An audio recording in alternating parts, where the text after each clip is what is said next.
G'day punters, this is about 5 neat tricks, and I'm sure that those of you with an AOR already know these. Gas bayonets. No matter where you have them on the AOR, if you've got these dust caps on them, sometimes they're a pain, sometimes they're a mercy. Let's have a look, see what this is. Not too bad. I've just cleaned those up, so that's not too bad. That one's a lot better. Trick here. When these are installed, the offset little pins here may not be in the same position. This one's vertical, this one's offset that way. So just be aware of that. Keeping them clean. When I did my handover, I was told a little bit of Snow White petroleum grease just on the O-rings in here. I've sprayed that with silicone grease. It's still dirty. Dirty as crap. Grease is going to attract dust. What's your best solution on that? Leaving them dry makes it almost impossible to get these plugs off. Some would say the magic solution, soap and water. That's an answer. My point being is, these lugs are not necessarily the same place. So when you undo them,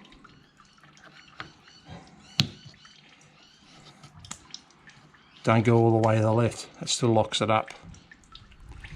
Same as this one. That's locked. Don't go all the way left. It still locks it up. You need to find that happy medium. Pull it out. Number 2, LP gas storage compartment. Doesn't matter what model AOR you got. Ooh, need 2 hands for this. There we go. After doing 17,000 Ks on the last trip, I found that these little gas bottles here, aluminium floor, aluminium all around, which is nice and neat. Knock the shit out of the aluminium and the bottles. So I've cut myself a little carpet square for the gas bottles to sit in there, just to give them some cushioning. Is that aesthetic? Practical? I think it's both. Number 3, I'm in tight confines here. Those with a rear shower access, hot water, down here below the spare wheel. In my configuration, you can plug in a shower rose there, which is supplied. Shower rose holder. Sit it in there. Don't have to hold it. Turn it on. Happy days. For you newbies like I was, with the awning strap, I was finding it was smashing up against the window there. Depends where you have your strap lined up on the awning. You could have up the door. Some of the folks on the Facebook page suggested having it down there and closing the door on it. What I opted for is my strap usually sits around about here, and I just when it winds up, it goes across here. Let's have a look. Yeah, you will see some water. See, it's coming out.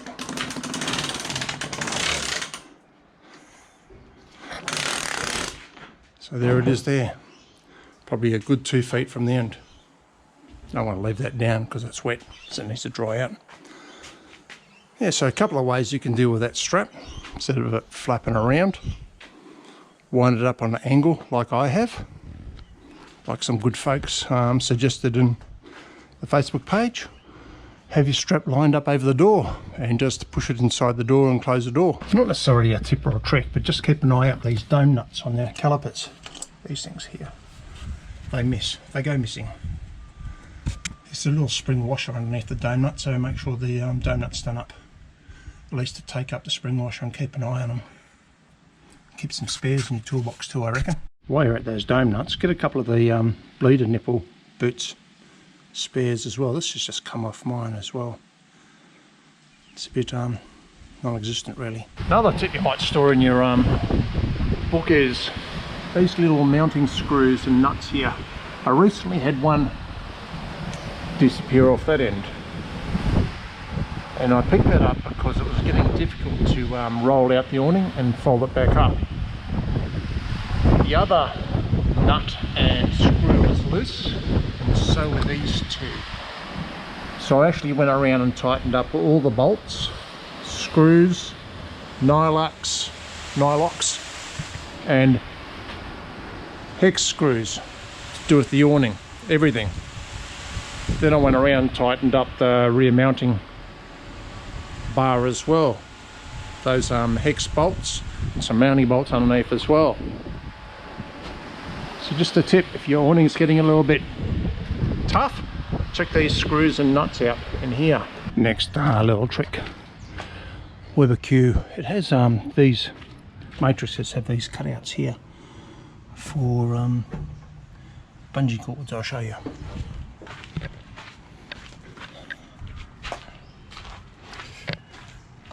Bungee cord looks up that way, and same on the opposite side. I found that they're a little pain in the ass, not only to hook up when the Weber Q's in there, but also if they're a little bit big on the loop, they catch the seal underneath here as well. So sorting these little hoop things with some rivets. I'll show you what they are.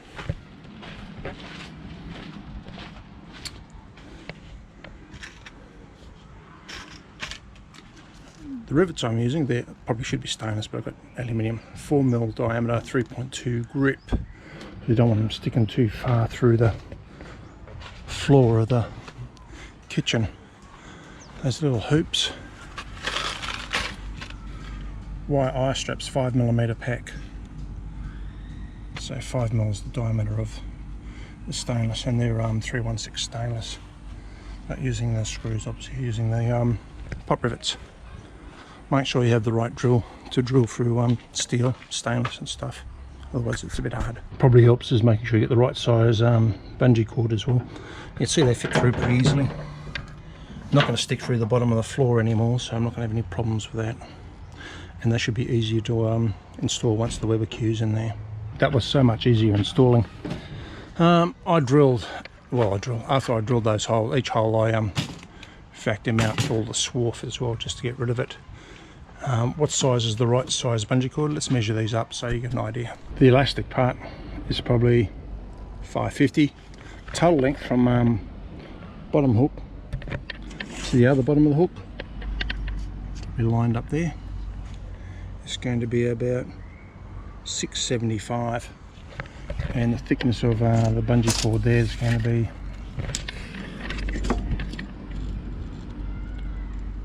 it's pretty close to 10mm.